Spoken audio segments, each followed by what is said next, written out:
시청자 여러분, 안녕하십니까?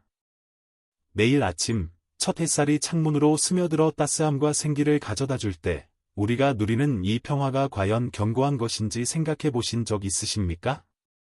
우리의 사랑스러운 팔이 인생의 모든 풍파로부터 이 작은 천사들을 보호할 만큼 충분히 강할까요?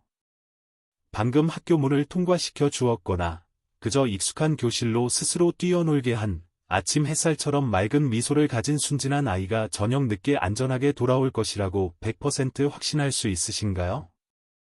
부모로서 마주할 수 있는 최악의 상황, 가장 끔찍한 악몽은 무엇이라고 생각하십니까? 아마도 그것은 명백한 상실뿐만 아니라 아무런 설명도, 흔적도 없이 사라져 버리는 것일 겁니다.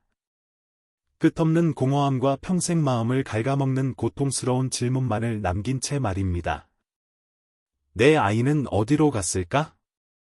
저와 함께 시간을 거슬러 햇볕과 바람이 가득한 중부 지방의 완만한 언덕 기슭에 자리 잡은 평화로워 보이는 시골 마을로 가보겠습니다.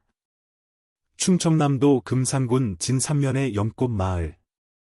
이곳은 계절 따라 푸르른 논밭, 바람에 흔들리는 대나무 숲, 그리고 이 땅의 다른 평화로운 시골 마을과 다를 바 없이 천진난만하게 뛰노는 아이들의 소리와 함께 잔잔한 강물처럼 삶이 흘러가는 곳이었습니다. 논밭에서 힘들게 일하는 부모들은 이 정든 땅이 가장 안전한 곳이며 사랑하는 자녀들을 감싸주는 따뜻한 품이라고 늘 믿었습니다. 그들은 이웃 간의 정과 인간 본연의 선량함을 믿었습니다.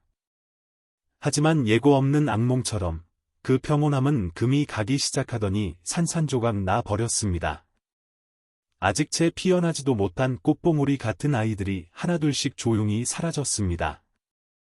누구라도 들을 수 있을 만큼 끔찍한 비명소리도 들려오지 않았습니다. 마을 사람들의 시야에 낯선 사람의 그림자도 어른거리지 않았습니다. 협박 전화도, 금품 요구도 없었습니다. 오직 소름 끼치는 침묵, 숨막히는 무거운 침묵만이 각 가정에 드리워 보이지 않는 공포를 퍼뜨렸습니다. 단서요? 거의 제로에 가까웠습니다. 희미한 발자국 몇 개, 밤새 추적추적 내린 비 뒤 축축한 땅에 급히 찍힌 듯한 절망 속에 아이를 찾아 헤매는 사람들의 황급한 발걸음에 쉽게 지워질 법한 흔적들.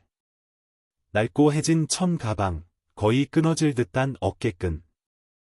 누군가 마치 말 없는 도전처럼 혹은 잊히지 않는 물음표처럼 길가 잡초 더미에 급히 던져 놓은 듯했습니다.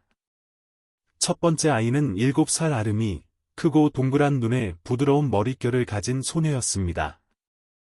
그날 아침, 아름이는 엄마에게 집 뒤뜰에 나가 자기가 좋아하는 들꽃을 꺾겠다고 허락을 받았습니다. 아름이 엄마 이씨는 얼른 꺾어 와서 밥 먹어, 햇볕 뜨거워지기 전에 라고 당부했습니다. 그것이 딸의 미소와 작은 목소리로 네 하던 대답을 듣는 마지막 순간이 될 줄은 꿈에도 몰랐습니다. 점심때가 되어도 아름이가 돌아오지 않자 온 가족이 발칵 뒤집혀 찾아 나섰습니다. 풀밭 한가운데 놓인 아름이의 꽃바구니를 발견했습니다. 꽃들은 여전히 싱싱했습니다. 그리고 멀지 않은 곳, 작은 물웅덩이 근처에서 아름이의 분홍색 샌들 한 짝이 발견되었습니다.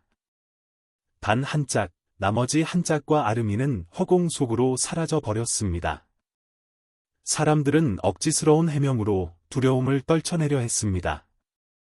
아직 어려서 놀다가 근처 아카시아 숲으로 길을 잃었을 거야. 미끄러져 도랑에 빠져 물에 휩쓸려 갔을지도 몰라. 그들은 아름이가 돌아올 것이라는 아주 작은 희망에 매달렸습니다. 다치거나 겁에 질렸을지는 몰라도 반드시 돌아올 거라고. 하지만 하루하루 지나면서 희망은 점점 사그라들었습니다.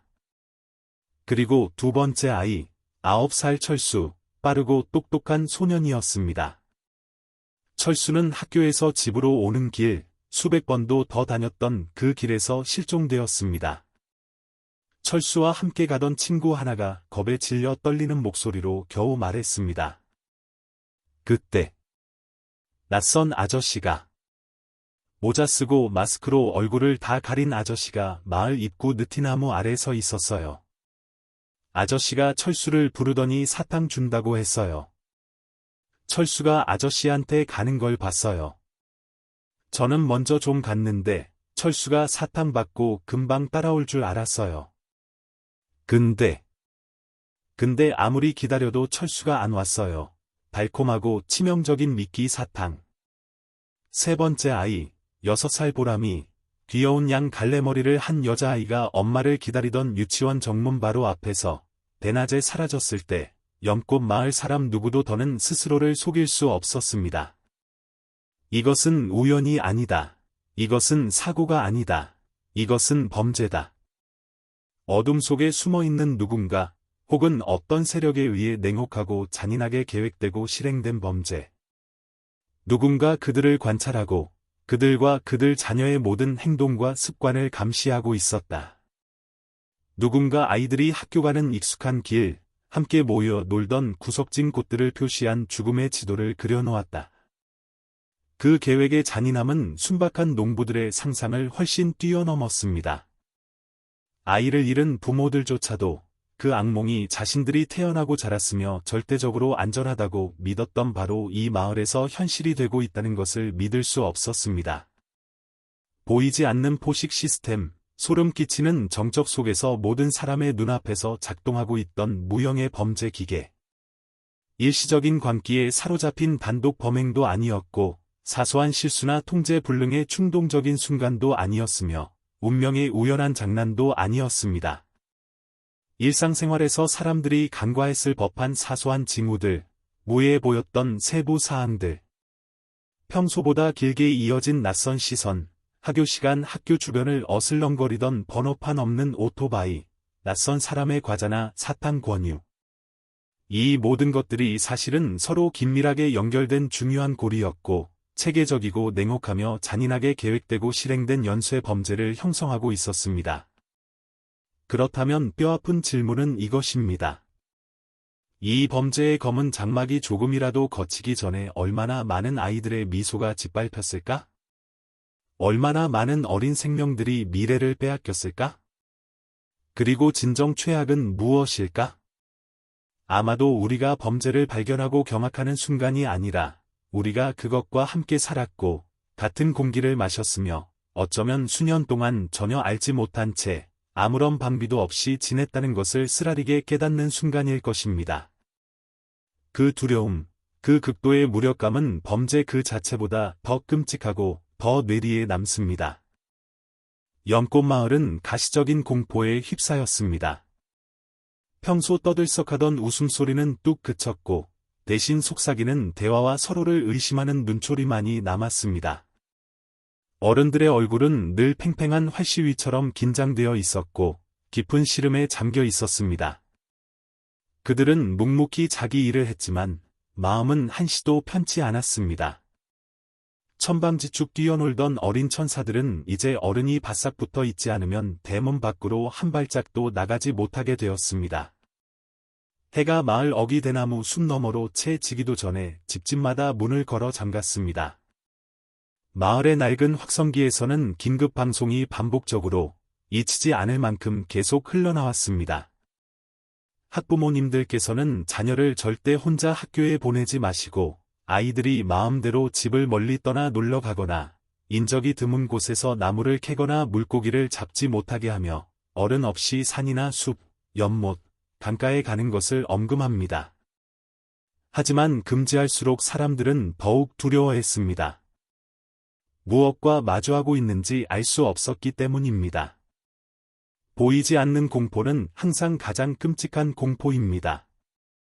그것은 영혼의 구석구석으로 스며들어 용기와 이성을 갉아먹습니다. 흉흉한 소문은 군청의 지시 공문보다 빠르게 전염병처럼 퍼져나갔습니다. 어떤 사람은 마을 서쪽 황무지 언덕에서 키가 크고 털이 많으며 유령처럼 빠르게 움직이는 산도깨비를 봤다고 단언했습니다. 또 다른 사람은 금은밤이면 깊고 위험한 소용돌이가 있는 금강가에서 아이들의 애처로운 울음소리가 들려온다고 맹세했습니다. 현실과 허구가 뒤섞인 괴기스러운 이야기들은 마을의 분위기를 더욱 숨막히고 긴장되게 만들었습니다. 어떤 가족들은 너무 두려운 나머지 무당을 찾아가 제사를 지내고 신령님께 보호를 빌었습니다. 겁이 더 많은 다른 가족들은 이 땅이 저주받았고 악령에 씌였다고 믿으며 서둘러 자녀들을 멀리 남쪽이나 북쪽 친척 집으로 피신시켰습니다. 그러던 11월 말 어느 늦은 오후, 비가 부슬부슬 내리고 날씨가 쌀쌀해졌을 때 마을 주민 김영웅 씨가 밭일을 마치고 늦게 돌아오던 중 작지만 의심스러운 점을 우연히 발견했습니다. 진산 초등학교 근처 으슥한 덤불 뒤에 낡은 청색 스쿠터 한 대가 숨겨져 있었습니다. 번호판도 없었고 뒷바퀴 흙바지가 이상하게 위로 구부러져 있었습니다. 스쿠터에는 어두운 색 점퍼를 입고 얼굴을 거의 다 가린 야구 모자를 쓴 두 남자가 타고 있었습니다. 김영웅 씨는 그들이 한참 동안 학교 정문 쪽을 뚫어지게 쳐다보는 것을 보았습니다. 그곳에는 아직 부모를 기다리며 놀고 있는 아이들이 몇몇 있었습니다. 누군가 다가오는 것을 보자 두 남자는 황급히 시동을 걸었고 스쿠터는 검은 연기를 내뿜으며 조림지 깊숙이 이어지는 작은 흙길로 빠르게 사라졌습니다. 다음 날 아침, 어제 오후의 불안감이 여전히 김영웅 씨의 머릿속을 맴돌았습니다. 그는 이장에게 그 이야기를 했습니다. 같은 시각, 2학년 B반 담임인 박 선생도 황급히 한 가지 일을 보고했습니다. 반 학생인 지혜가 아직도 창백한 얼굴로 어제 학교 시간에 김영웅 씨가 본 두 사람과 비슷한 차림의 낯선 아저씨가 자기와 친구 몇 명을 불러 각자 손에 땅콩 강정 한 봉지씩을 쥐어주고는 집이 어디냐, 부모님은 뭘 하시냐, 주로 어디서 노느냐 등 이것저것 물어봤다고 말했습니다. 지혜의 말에 따르면 아저씨가 웃었지만 그 웃음이 너무 무서웠어요. 선생님. 우리 마을 사람 같지 않았어요.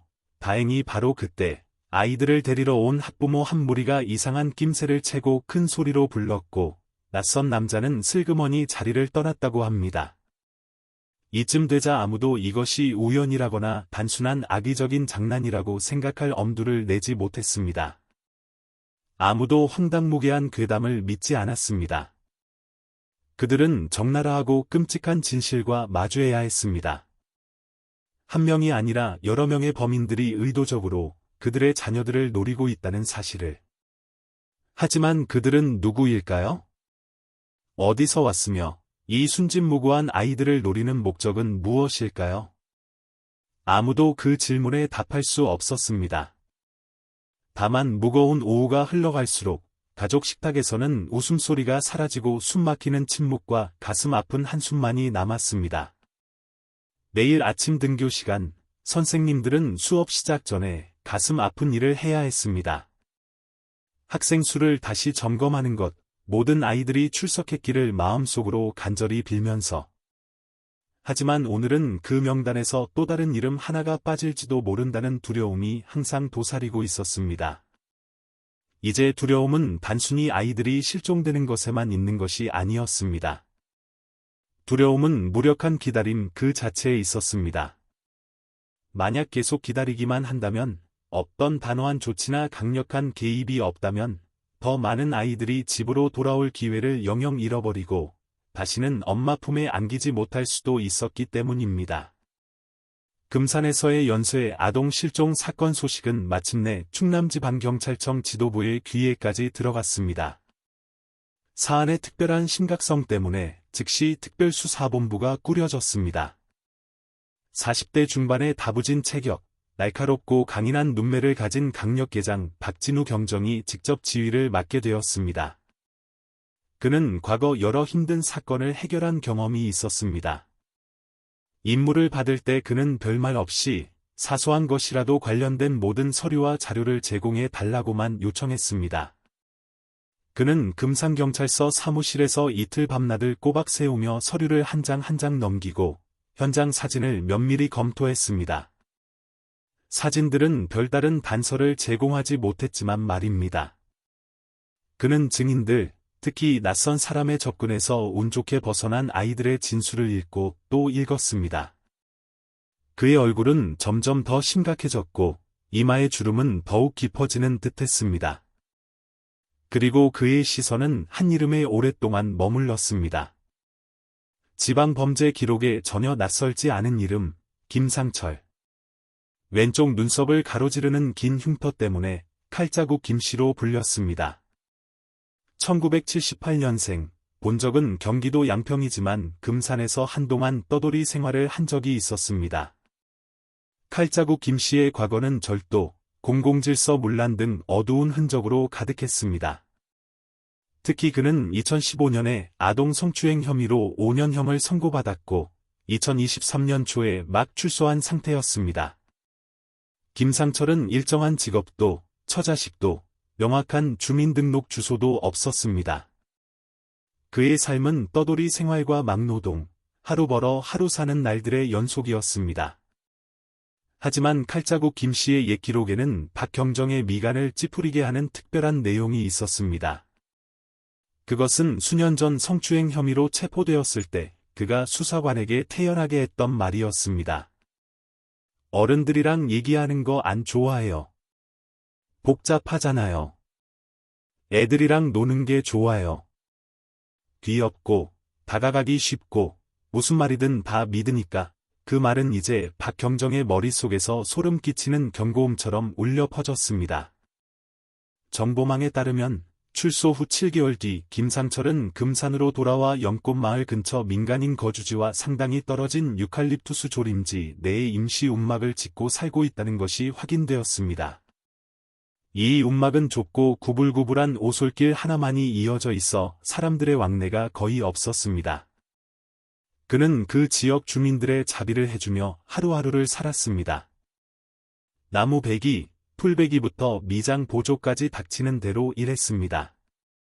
조용하고 폐쇄적인 삶처럼 보였고 아무도 특별히 주목하지 않았습니다. 즉시 경험 많은 수사팀이 김상철의 움막의 비밀리에 접근하라는 명령을 받았습니다. 하지만 그들이 도착했을 때 칼자국 김씨는 이미 사라진 후였습니다. 위험을 감지 않 늙고 교활한 여우처럼 그는 재빨리 도망친 것이었습니다. 축축하고 지저분한 임시 움막 안에는 흙바닥에 뒹구는 담배꽁초 몇 개, 해진도짜리 한 장, 그리고 낡은 어린이 만화책 한 권만이 남아 있었습니다. 표지의 슈퍼맨 그림은 몇 장 찢겨져 나간 상태였습니다. 썩은 마루판 밑에서 경찰은 낡고 해진 남색 천 가방 하나를 발견했습니다. 가방 안에는 가장 노련한 경찰관들의 심장마저도 조여들게 하는 물건들이 들어 있었습니다. 아름이가 실종되던 날 입었던 교복 상의와 똑같은 청백색 체크문의 천 조각이 거칠게 찢겨져 있었습니다. 보람이 엄마가 딸에게 늘 꽂아주던 분홍색 나비 모양 머리핀, 그리고 철수가 특히 좋아하며 모으던 7색깔 구슬 한 알, 박경정의 피가 끓어오르는 듯했습니다. 이 증거물들이 칼자국 김씨가 유일한 범인이라고 단정할 수는 없었지만 그가 아이들의 실종과 직접적인 관련이 있다는 것은 확실했습니다.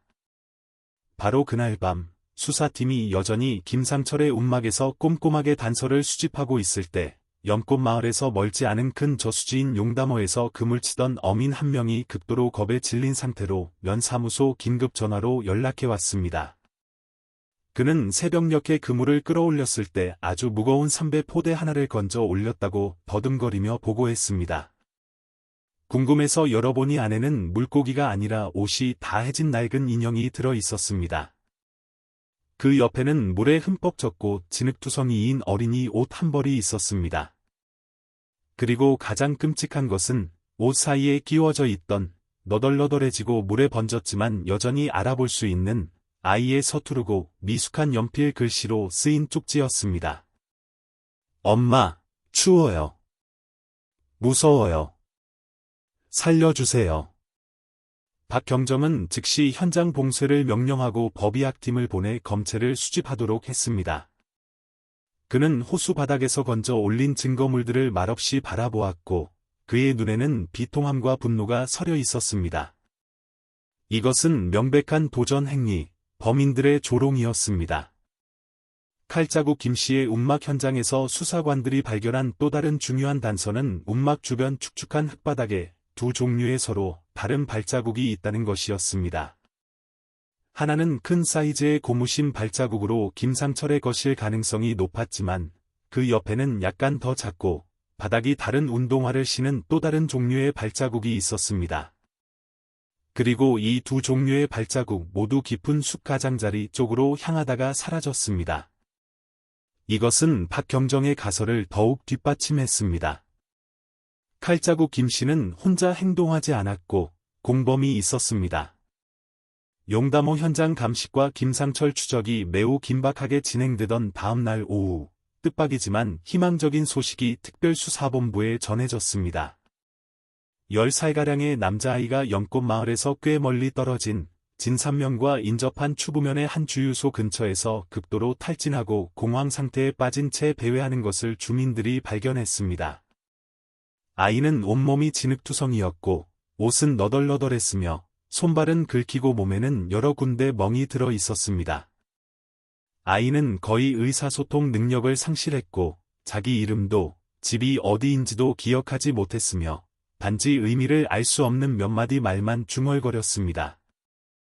경찰관과 의료진이 조심스럽게 다가가 안심시키려 하자 아이는 몸을 움츠리며 공포에 질린 텅 빈 눈으로 사람들을 바라볼 뿐이었습니다. 그는 헛소리하는 사람처럼 작은 목소리로 반복해서 말했습니다. 어두운 창고. 나쁜 아저씨 둘. 때렸어요. 도망쳤어요. 수사팀은 즉시 아이를 군립병원으로 옮겨 의료 지원과 특별 보호를 받게 했습니다. 의사들의 정성스러운 치료, 수액 투여, 음식물 섭취 후 아이의 건강은 점차 안정되었습니다. 아이는 10살 최민준으로 연꽃마을 사건이 연이어 발생하기 일주일여 전 진산면 다른 마을에서 실종 신고된 아이들 중 한 명으로 확인되었습니다. 민준이는 흉악한 짐승들의 소나기에서 살아남아 탈출한 첫 번째 행운의 희생자였습니다. 의사들이 민준이의 건강 상태를 검사하는 과정에서 끔찍한 흔적들이 발견되었습니다.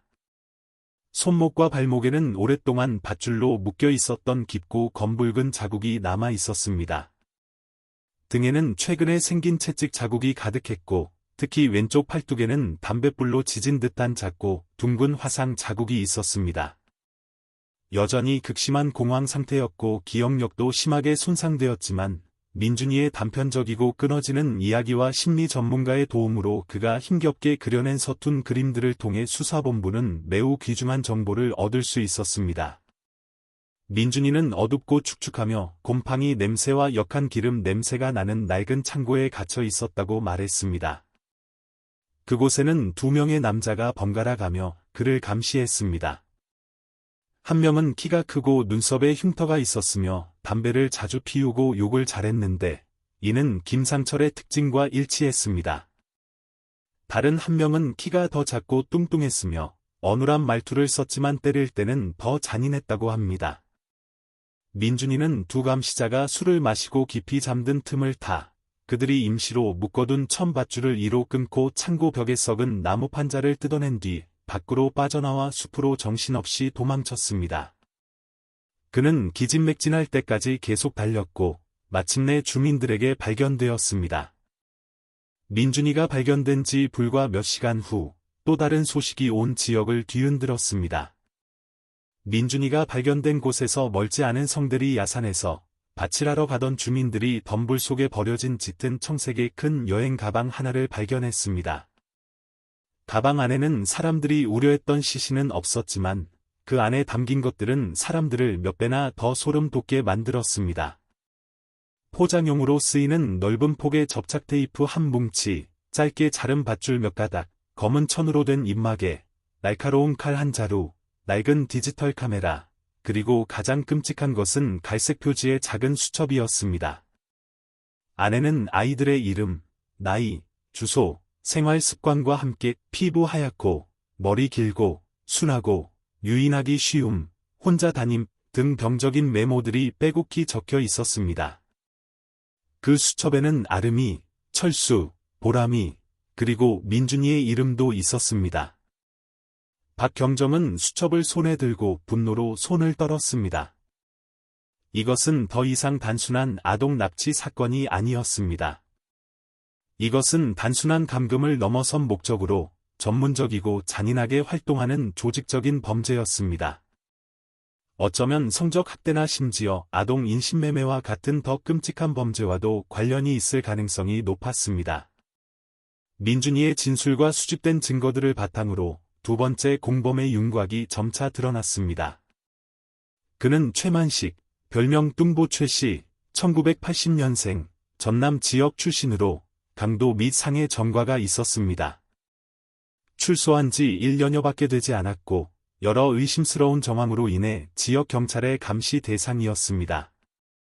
뚱보 최씨는 충남으로 흘러들어와 어떤 범죄 조직을 통해 칼자국 김씨와 연결된 것으로 추정되었습니다.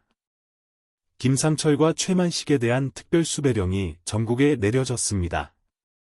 모든 인맥과 두 사람이 숨어있을 만한 모든 장소를 샅샅이 뒤지기 위해 수사팀이 곳곳에 투입되었습니다. 사흘 뒤 해질녘 충남지방경찰청 특별수사팀은 지역경찰과 공조하여 대천 해수욕장 근처의 위장 모텔을 급습했습니다. 최만식은 도주를 위해 짐을 싸던 중 체포되었고 격렬하게 저항했지만 수사관들에게 제압당했습니다. 현장에서 압수한 증거물은 거액의 현금, 여러 개의 대포폰 심카드, 그리고 휴대전화 한 대였습니다. 이 휴대전화에는 황급히 녹음된 짧은 음성 파일이 있었습니다.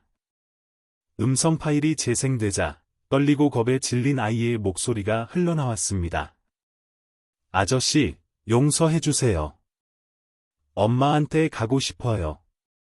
엄마, 살려주세요. 녹음 상태가 좋지 않아 명확하지 않았지만 듣는 이들의 가슴을 먹먹하게 만들기에 충분했습니다. 바로 그날 밤 최만식은 추가 수사를 위해 지방경찰청 본부로 이송되었습니다. 처음에 뚱보 최씨는 극도로 완강하고 교활하게 굴었습니다.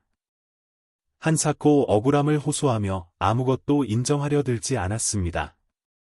그는 모든 책임을 김상철에게 떠넘기며 김상철이 주범이고 자신은 김상철의 꼬임에 넘어갔을 뿐이라고 주장하며 온갖 방법으로 혐의를 부인했습니다. 그러나 박형정이 부인할 수 없는 증거들, 즉 민준이의 진술, 움막과 여행 가방에서 발견된 증거물들, 특히 최 씨의 휴대전화 속 녹음 파일을 제시하자 그는 동요하기 시작했습니다. 마침내 경험 많은 수사관들과의 거의 20시간에 걸친 팽팽한 심리전 끝에 최만식은 고개를 숙이고 죄를 인정해야 했습니다. 그는 자신과 공범들의 모든 범죄 행위를 자백했습니다. 최 씨의 진술에 따르면 김상철이 아이들을 미행하고 접근하며 유인하는 계획을 세운 주범이었습니다.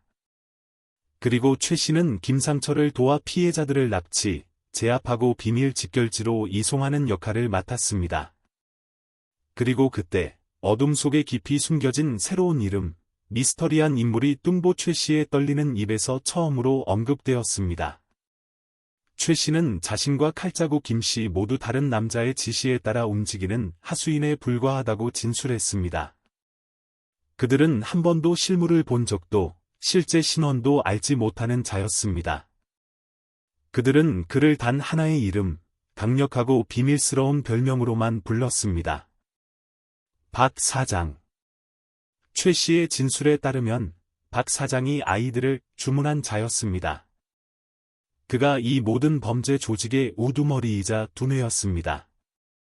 그리고 그는 결코 직접 모습을 드러내지 않았습니다.